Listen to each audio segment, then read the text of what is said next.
Corona संकट के बीच प्रधानमंत्री नरेंद्र मोदी ने अर्थव्यवस्था को बढ़ावा देने के लिए 20 लाख करोड़ रुपए के जिस आर्थिक पैकेज का ऐलान किया है वो आत्मनिर्भर भारत अभियान को नई रफ्तार प्रदान करेगा। राष्ट्र के नाम संबोधन में प्रधानमंत्री ने स्पष्ट किया कि राहत पैकेज के तहत कारोबार और निवेश को प्रोत्साहित करने की दिशा में काम किया जाएगा। प्रधानमंत्री ने भारत को आने वाले दिनों में वैश्विक स्तर पर बड़ी आर्थिक ताकत बनाने का रोड मैप भी दिया। उन्होंने कहा कि भारत के पास दुनिया की बेहतरीन प्रतिभा है। इसके इस्तेमाल से हम आने वाले दिनों में सबसे बेहतर उत्पाद बनाएंगे और उसकी गुणवत्ता में सुधार करते हुए आपूर्ति श्रृंखला को भी आधुनिक बनाना होगा।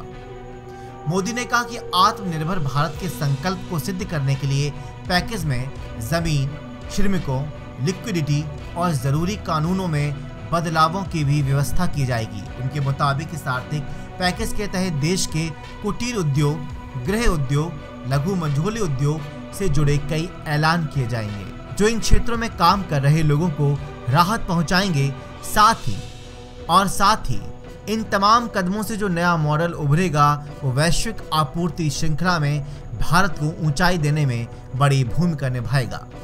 मोदी ने यह भी कहा कि पैकेज में किसानों और मध्यम वर्ग के लिए भी राहत के इंतजाम किए जाएंगे। उन्होंने कहा कि पिछले 6 वर्षों में सरकार की तरफ से किए गए सुधारों का ही नतीजा है कि कोरोना महामारी के दौर में भी देश की व्यवस्था सक्षम और अधिक समर्थ नजर आई है। वहीं भारतीय रिजर्व बैंक की तरफ से कोरोना संकट के बाद के आर्थिक हालत को देखते हुए अर्थव्यवस्था को संभालने के कई इंतजाम किए गए। इसमें कर्ज में ब्याज की कटौती और बैंकों में लिक्विडिटी बढ़ाने जैसे उपाय शामिल हैं।